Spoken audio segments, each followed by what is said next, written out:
This is very much looking at our patients who are over 70, and the aim is to ensure that rather than having to admit them, as we would normally do in the past from accident and emergency, if they need further investigation and assessment, we bring them into this unit on the basis it's not then institutionalising them in any way or shape.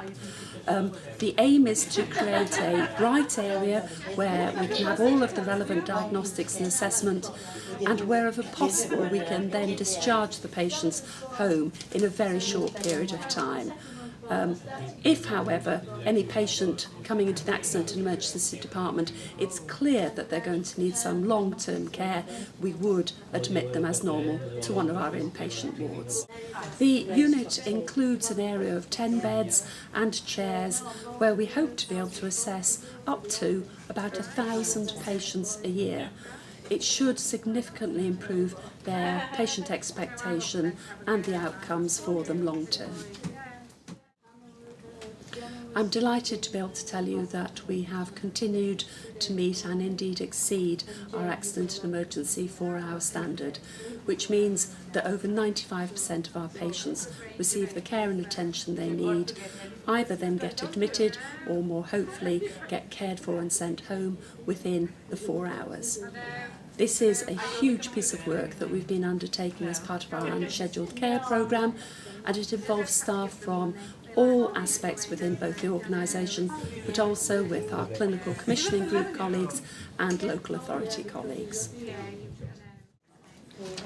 To ensure that all aspects of our programme are absolutely fit for purpose and ensuring complete patient safety and efficiency, we've asked a group of peers from the Oldham Trust, part of Pennine Acute Care, to come in and review our services. We have had excellent verbal feedback and are now analysing the written report that they've given us.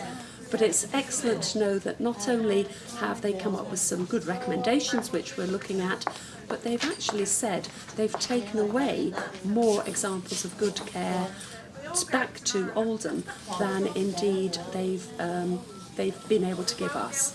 A real excellent plus award to our staff and our systems. Unfortunately, we are now struggling to achieve one of the other national standards, that of the 18-week target, known as referral to treatment. This is for patients who need some kind of operative procedure undertaken. The reasons that we're having difficulty is twofold. One is because of orthopaedics, where we've seen up to a 60% increase in referrals, mainly for knee surgery, but also some foot and ankle work, into our orthopaedic service. And that's been ongoing since April.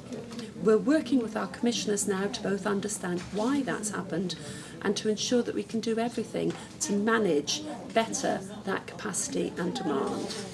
Ophthalmology is the other area where we've got concerns, and that's for a different reason. That's because we've had some capacity problems in terms of consultants available to undertake the work. And again, we're looking at alternative ways to ensure that patients continue to be treated in a timely fashion. I'm delighted to be able to tell you that we have won a £1.3 million award from the Department of Health for energy saving schemes. We've been proud of our green credentials as an organisation for some years, and this has now been recognised. And we're going to be putting those monies to ensure that we continue with our energy saving schemes in the same way as we would do at home. But this allows us some real headroom to pump prime some schemes that allow us to make those energy savings. Noise at night has become a rather repeating theme in our patient survey, and I'm pleased to say that we've now made some investments to ensure that there is improvements in those areas. One of the biggest areas is the noise of bins, and bin closing, whilst during the day is not a big issue, at night becomes a huge problem for patients who are trying to get a good sleep. And so we've invested in some brand new soft closing bins. I've seen them in action in our high dependency areas, and I know they will make a huge difference. The other areas is just to sort of reinforce to staff that having conversations, maybe indeed at workstations such as the one behind me. Again, during the day is not an issue, but at night when patients are trying to sleep, we need to do those wherever possible, behind closed doors or very quietly. So we're just trying to raise awareness of staff about many issues that ensure that our patients do get that good night's sleep. And finally, as Christmas draws near, I would like to invite everybody to join the organisation in its annual carol service. This is being held for the first time at St Peter's Church in Hazel Grove on the 17th of December at 7:30. You would be really welcome to come.